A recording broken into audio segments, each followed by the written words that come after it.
오늘 이 시간에는 헌신의 결과는 무엇인가에 대해서 또 생각을 해보도록 하겠습니다.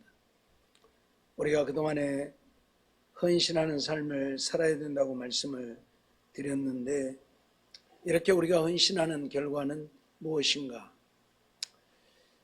두 가지로 말씀을 드릴 수 있는데, 하나는 하나님이 복을 주신다는 것이고, 또 하나는 하나님 앞에 귀하게 쓰임받는다는 것입니다.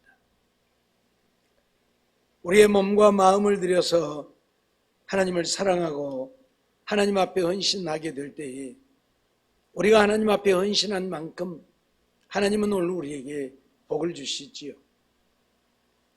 오늘 신명기 28장에 있는 말씀은 여호와의 말씀에 순종하는 자들에게 약속하신 복이지만, 이것은 곧 하나님 앞에 헌신하는 자들에게 약속하신 복이기도 합니다. 하나님 말씀에 순종한다고 하는 것은 곧 우리의 몸도 마음도 하나님께 드려서 하나님을 섬기며 하나님을 기쁘시게 하는 삶을 사는 것이지요.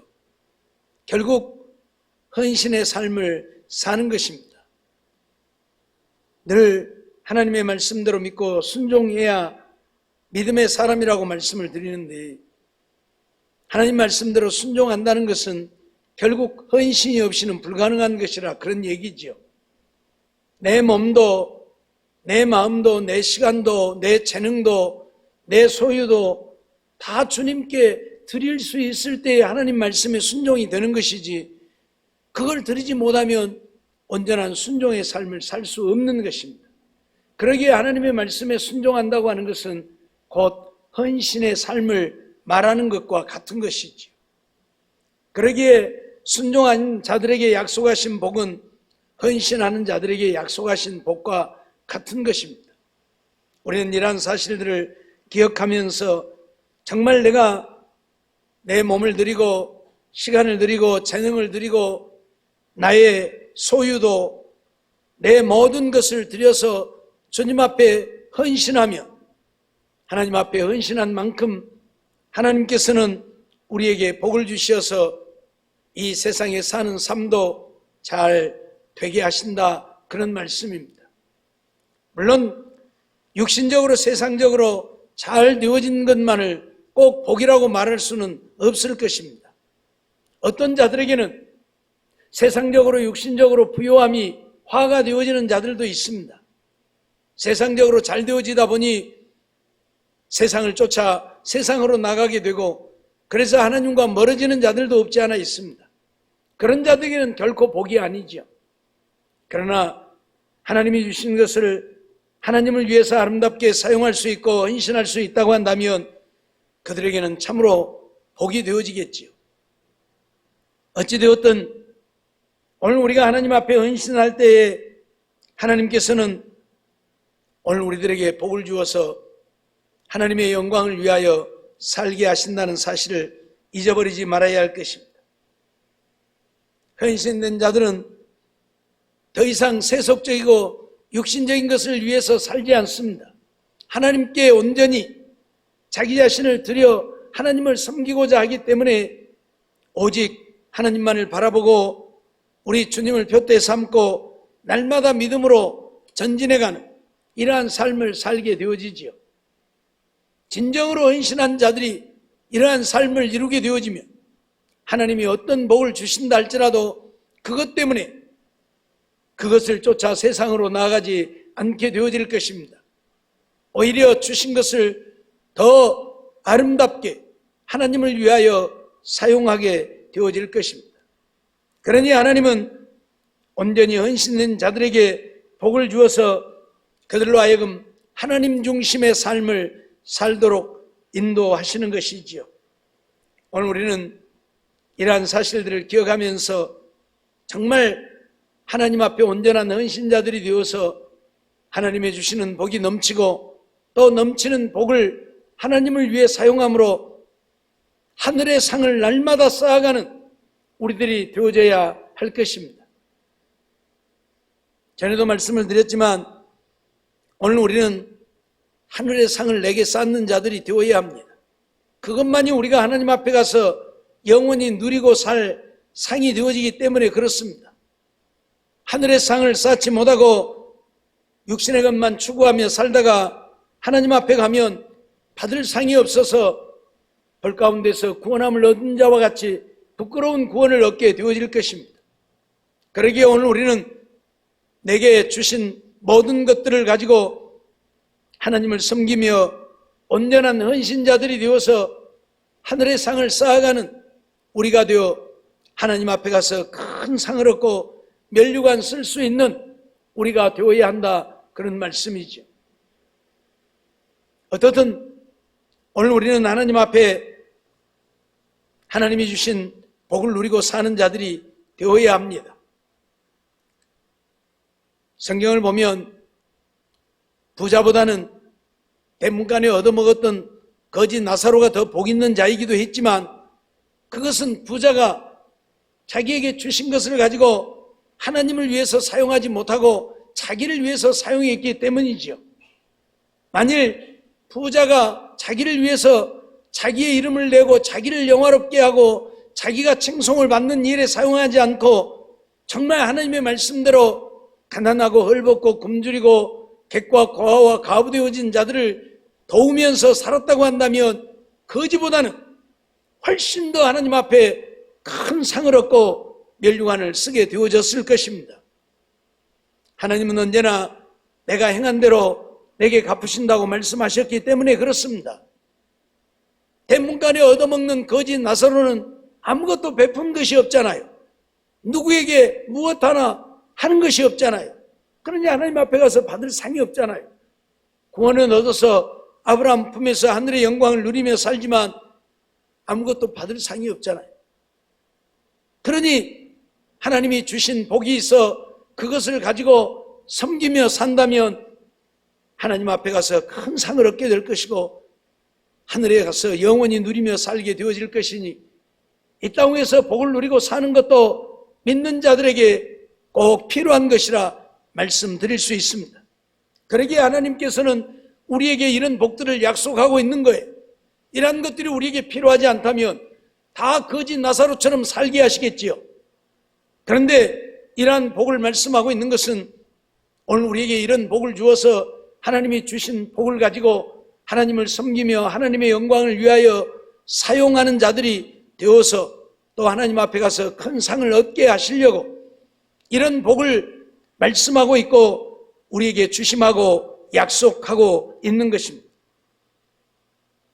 우리가 잘 아는 대로 하나님께서는 하나님 앞에 온전히 헌신하여 하나님 말씀에 순종하여 사는 자들에게 세계 모든 민족 위에 뛰어난 자가 되게 하실 것이라 말씀하시고 있고, 성읍에서도 복을 받고 들에서도 복을 받을 것이라 말씀하고 있고, 내 몸의 소생과 내 토지의 소산과 내 짐승의 새끼와 우양의 새끼가 복을 받을 것이라 말씀하고 있고, 내 광주리와 떡반죽 그릇이 복을 받을 것이라 말씀하고 있고, 내가 들어와도 복을 받고 나가도 복을 받을 것이라고 말씀하고 있습니다.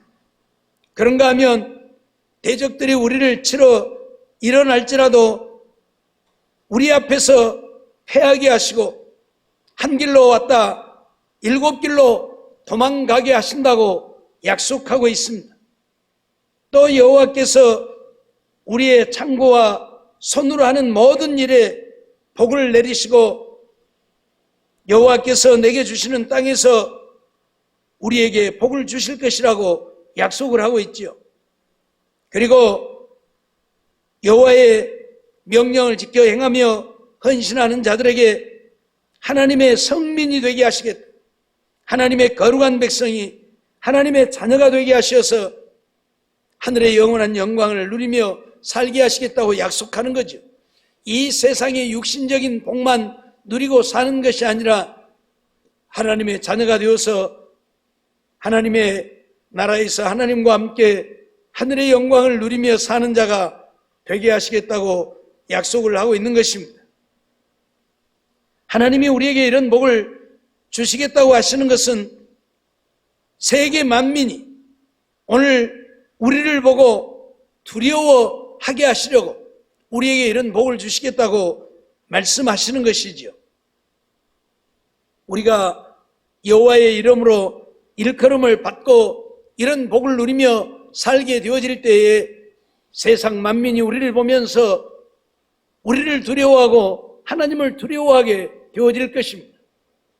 그래서 저들이 하나님의 이름을 욕되게 하지 못하고 망령되이 일컫지 못하게 하시고 하나님을 두려워하여 믿어 구원함을 얻게 하시려고 오늘 하나님을 믿는 믿음의 백성들에게 이런 복을 주심하고 약속을 하고 있는 것이지요. 거듭 반복해서 말씀하시는 내용들이지만 오늘 우리에게 주신 땅에서 복을 주어서 몸의 소생과 육축의 새끼 토지 소산을 많게 하시고 하늘의 아름다운 보고를 열으셔서 내 땅에 때를 따라 비를 내리시고 내 손으로 하는 모든 일에 복을 주시고 많은 민족에게 꾸어줄지라도 꾸이지 않는 이런 삶을 살게 하시겠다고 약속을 하고 있는 것입니다. 나아가서 머리가 되고 꼬리가 되지 않게 하시고 위에만 있고 아래에 있지 않게 하시고 오직 하나님의 말씀을 따라 순종하며 사는 자들에게 이런 복을 주어서 이 세상에 사는 우리들의 삶이 복되게 하시고 하나님의 영광을 드러내고 사는 우리들이 되게 하시겠다고 말씀하고 있는 것입니다. 그렇습니다. 정말 우리가 하나님 앞에 온전한 헌신자들이 되어서 하나님 말씀대로 믿고 순종하며 하나님의 기쁨 되어 살면 하나님은 약속하신 대로 우리들에게 이런 복을 주십니다. 이삭을 늘 말씀드리지만 이삭은 진정 하나님 앞에 자신을 들여 헌신한 헌신자였습니다. 자신이 죽을 줄 알면서도 죽어서 불태워질 줄 알면서도 아버지를 거역하지 않는 것은 이미 자신을 들여 하나님 앞에 헌신하기로 작정했기 때문에 그것이 가능한 것이었습니다. 온전한 헌신자만이 하나님 말씀에 순종할 수 있고 자기 자신을 하나님께 드릴 수 있다고 하는 이야기죠. 그런 헌신자이었기에 하나님은 이삭에게 엄청난 복을 주신 것입니다. 블레셋 사람들이 시기하여 아브람 때 팠던 모든 우물을 다 메워버리고 못 살게 하려고 가진 계략을 다 할 정도로 이삭은 거부가 되어졌습니다. 하나님의 약속대로 하나님이 복을 주심입니다. 우리는 이러한 사실들을 기억해야 할 것입니다. 내가 온전히 하나님 앞에 헌신하지 못하고 하나님 말씀에 온전히 순종하여 살지 못하기 때문에 하나님이 오늘 우리에게 복을 주시지 않는 것이지, 정말 우리가 하나님의 말씀에 온전히 순종하며 이삭과 같은 헌신자들이 되어진다고 한다면 죽을 줄 알면서도 하나님의 말씀 앞에 복종하며 헌신하는 우리들의 삶이 되어진다면 하나님은 우리에게 이런 엄청난 복을 주시어서 우리로 인하여 세상 사람들이 하나님 살아계심을 알게 하고 저들은 여호와께 복받은 자라 말하면서 하나님을 두려워하고 하나님을 믿어 구원을 얻는 역사도 일어나게 되어진다는 것입니다. 사실 우리가 전도를 해도 가서 아무리 예수 믿으라고 해봐야 귓가에도 들리지 않아요. 누가 떡 한 조각 준다 하면 그 소리는 들려요. 그러죠? 아직 믿음이 없고 하나님도 천국과 지옥도 모르기 때문에 아무리 예수 믿고 천국 가자고 해봐야 그 소리는 귓가에도 안 들린다니까. 근데 누가 떡 한 조각 준다면 그 소리는 들린다니까. 무슨 얘기예요? 세상 것 육신의 것이 저들에게는 더 크다 그 말이에요. 그러니 그런 그들을 예수 믿게 하려면 뭔가 있어야 그들을 예수 믿게 할 수도 있잖아요. 아무것도 없는데 빈손 들고 가서 예수 믿읍시다 해봐야 귓가에도 안 들린다니까요.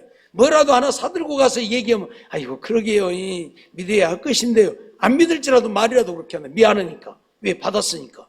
그러잖아요.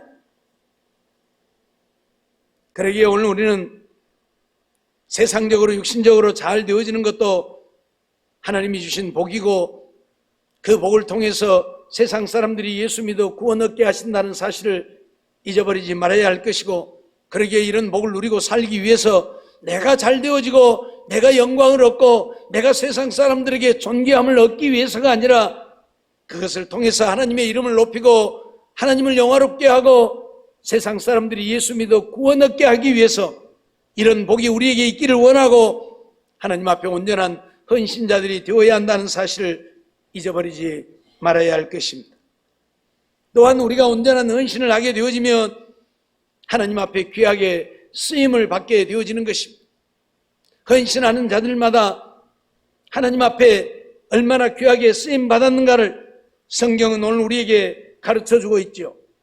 사무엘상 3장 19절로 20절 말씀을 보면 사무엘에 대한 이야기를 오늘 우리에게 소개하고 있는데, 사무엘이 자라매 여호와께서 그와 함께 계셔서 그 말로 하나도 땅에 떨어지지 않게 하셨다고 하고 있습니다. 사무엘이 하는 말은 말하는 대로 이루어졌다 그 말이에요. 하나도 땅에 떨어지지 않았다는 얘기는 사무엘이 말하면 말하는 대로 이루어졌다. 사무엘이 왜 그런 자가 되어졌습니까?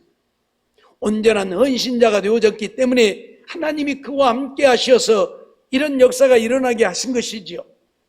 사무엘은 어미 품에서 젖을 떼기까지만 있었습니다. 그리고 하나님의 성전에서 일생을 자랐습니다.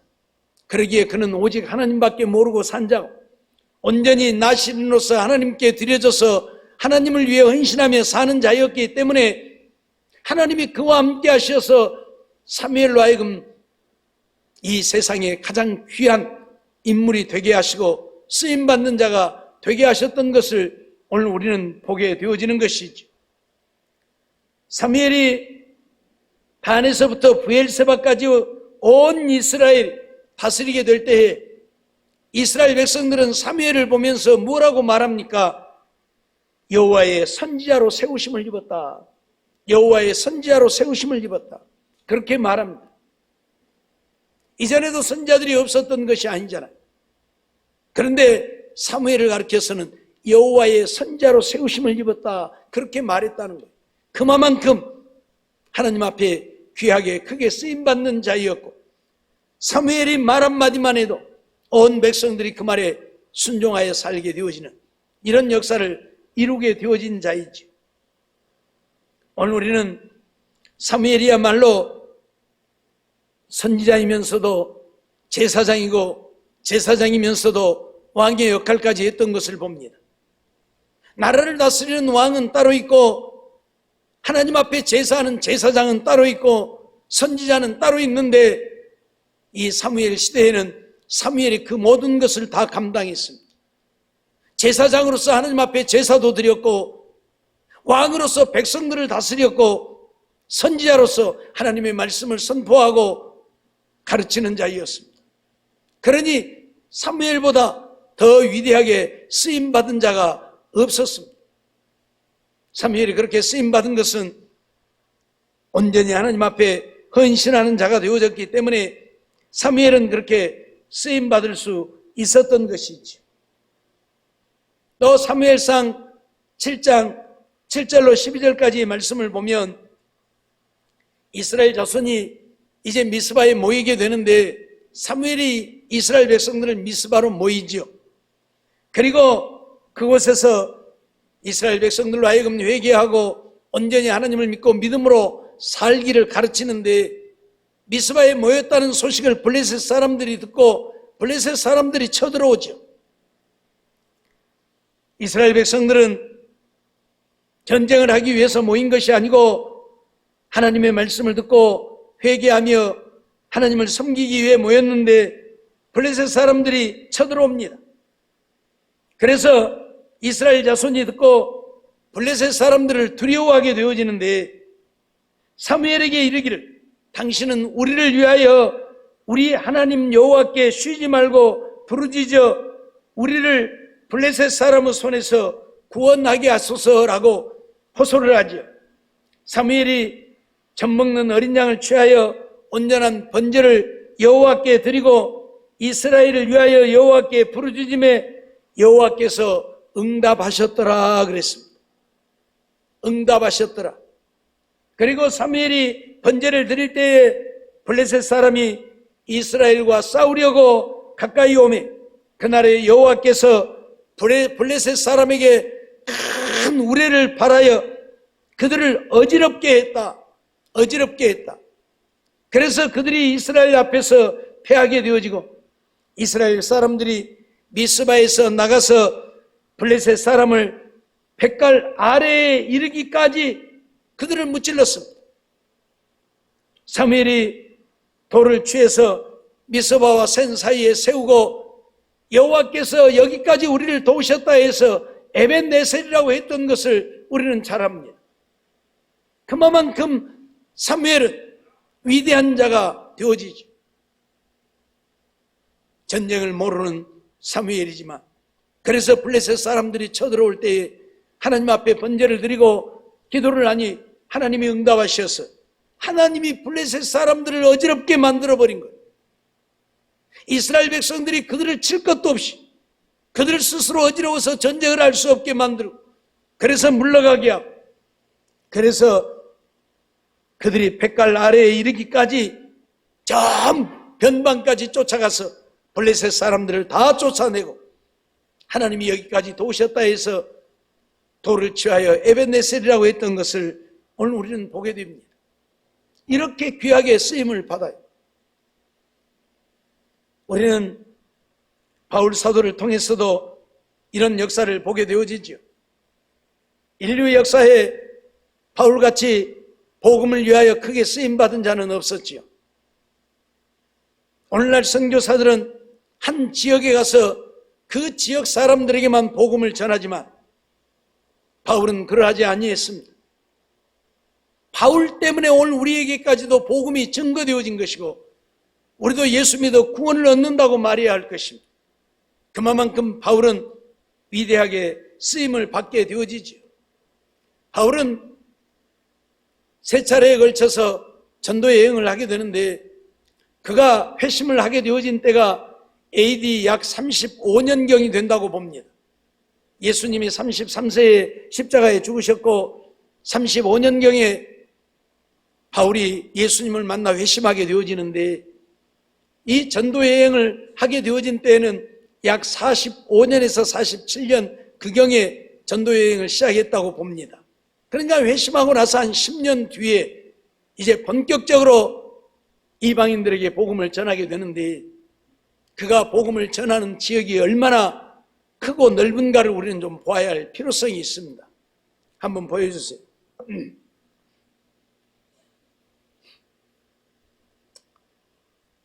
잘 안 보이는데 바울의 1차 전도 여행인데 여기가 안디옥이라는 곳입니다.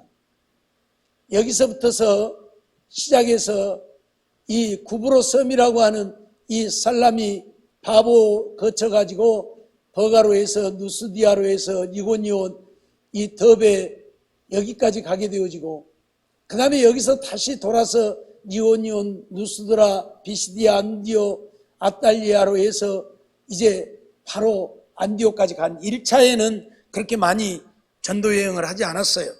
1차에는. 다음에 2차 보여주세요. 2차에는 대단히 넓은 지역을 1차는 여기만 이렇게 돌지요. 근데 2차는 이렇게 먼 거리를 돌아서 복음을 전하게 되죠. 그러니까 1차에 복음을 전했던 것보다 한 5배 정도는 넓은 지역을 다니면서 복음을 전합니다. 지금 여기가 터키예요. 터키. 여기가 이탈리아. 여기가 마게도냐. 지금 우리 시대야 뭐 교통수단이 좋으니까 뭐 미국도 몇십 시간이면 가버리고 막 그러지만은 걸어다녀야 되잖아요. 걸어다녀야 되고 배 타고 가야 되고 그거밖에 배도 뭐 지금처럼 뭐 쾌속선이 있는 것도 아니고 노져서 가는 것이라든지 이 돛을 달고 가는 돛배라든지 그런 것밖에 없는 시절이니까 이 엄청난 거리를 가서 복음을 전하게 안디옥에서 다소로 더베로 루스드라 비시디아 안두 드로아 네아폴리 빌립보 데살로니가 베레아 아덴 고린도 겐그레아 에베소 로도 해가지고 가이사라로 해서 예루살렘 갔다가 다시 안디옥으로 돌아오게 돼요. 이 엄청난 거리를 다니면서 복음을 전하는 거예요. 또 보여주세요. 이제 3차 전도 여행인데 3차는 거의 비슷합니다. 3차는 비슷한데 이제 고린도에서 갔다가 여기서 요울이 왔었는데 다시 돌아서 계속 갔던 대로 돌아서 일이 왔다가 이제 예루살렘까지 가게 되죠. 그래서 예루살렘에서 전도 여행을 마치게 되고, 이제 예루살렘에서 전도 여행을 마치고는 거기서 이제 재판을 받게 되어지고, 그리고 이제 노마로 가게 되죠. 혹시 그 다음에 지도 노마에 간 거 있나요? 다음 지도 없어요? 아니에요. 예. 3차 전도 여행 띄워보세요. 예. 이제 노마, 여기 이탈리아, 여기 노마가 여가 있습니다. 여기. 그래서 이제 배 타고 이 멜리데 섬이 여가 있는데, 배 타고 가다가 이 멜리데에서 파산이 되어가지고 여기서 머물러가지고 이제 노마로 다시 가게 되는데, 이 로마에까지 가서 복음을 전하게 됩니다. 그러니까 어마어마한 거리를 다니면서 전도를 하고 결국은 이 어마어마한 노마까지 가서 복음을 전하게 되어져서 이제 복음이 전 세계로 확산이 되어지지요. 그때 당시 전 세계는 노마로 통한다고 할 정도로 노마가 세계를 지배하는 나라였으니까 바울이 노마에 가기를 그렇게 원했던 이유가 바로 거기에 있었습니다. 여기는 세계 사람들이 다 모이니까, 전 세계 사람들, 여기에 가서 복음을 전하면 전 세계로 확산될 것을 알았기 때문에 죄인의 몸으로라도 노마에 가기를 원해서 바울은 가이사에게 재판받기를 청했죠. 물론 가이사에게 재판받기를 청한다고 해서 다 갈 수 있는 건 아니지만 바울은 로마 시민권을 가지고 있었기 때문에 그게 가능했던 거죠. 그것을 이용해 가지고 이 헤로데에게, 빌라도에게 재판을 받지 아니하고 노마에 가서 가이사에게 재판받기를 원해서 노마에 가게 되어지고, 노마에 가서 2년을 있게 되어지는데 2년 있으면서도 그는 옥에 갇혀 있었던 게 아니에요. 죄수로 갔지만 한 집에 머물면서 어떤 누구도 만날 수 있도록 그렇게 배려를 해줬죠. 그래서 수없이 많은 사람들을 만나서 그들에게 복음을 전하여 로마가 확산되어지는 이런 역사를 이루게 되어지죠. 그러니 어마어마하게 큰 일을 한 사람이 바로 바울. 죽을 고비도 수없이 많이 넘겼지만 그럼에도 불구하고 이런 엄청난 일을 행한 자가 바로 바울이에요. 우리가 생각할 때 바울 그러니까 그냥 다메섹 도상에서 예수 만나서 복음을 전하다가 순교한 자 그렇게 생각하지만 그런 정도가 아니에요. 이처럼 교통수단도 좋지 않은데 이런 길을 다니면서 복음을 전했다고 하는 것은 상상할 수 없을 만큼 어려운 일임에도 불구하고 그런 일들을 감당했죠.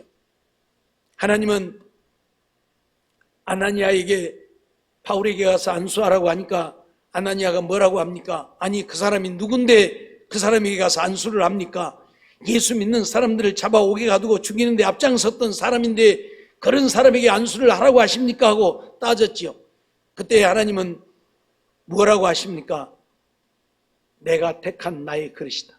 이방인을 위해서 내가 택한 나의 그릇이다. 그러니 너는 잔소리 말고 가서 안수해라.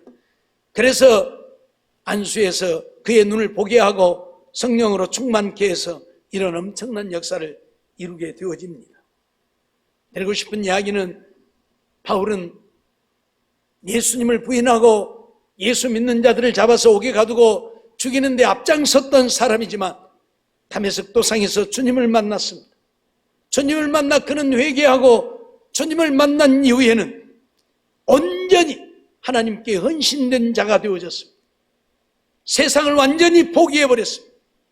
세상에 그 어떤 것도 바라보지 않았습니다. 부모 형제도 찾지 않았습니다.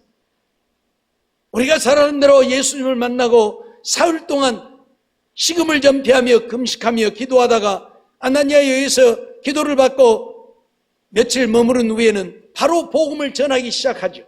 그래서 복음 전선에 뛰어들어서 로마에 가서 이틀을 있다가 네로 황제 때에 순교를 당하게 되는데 네로 황제에 의해서 단두대의 목이 잘려지는 그 순간까지는 오직 복음만 위해서 살았습니다. 부모 형제도 찾지 않았어요. 복음만 위해 살았어요. 온전히 자기 자신을 들여서 하나님께 헌신한 자가 되어졌기에 하나님은 이렇게 바울을 들어 쓰신 것입니다. 오늘 우리도 하나님 앞에 온전한 헌신자들이 되어지면 하나님 앞에 귀하게 쓰임받는다고 하는 사실을 잊지 말아야 할 것입니다. 귀하게 쓰임받는 것이 무엇입니까? 하나님의 일을 위해서, 하나님의 복음을 위해서, 하나님의 영광을 위해서 사는 것입니다. 그보다 더 귀한 것이 없습니다. 세상을 위해 사는 것이 아니고 주님을 위해 사는 것입니다.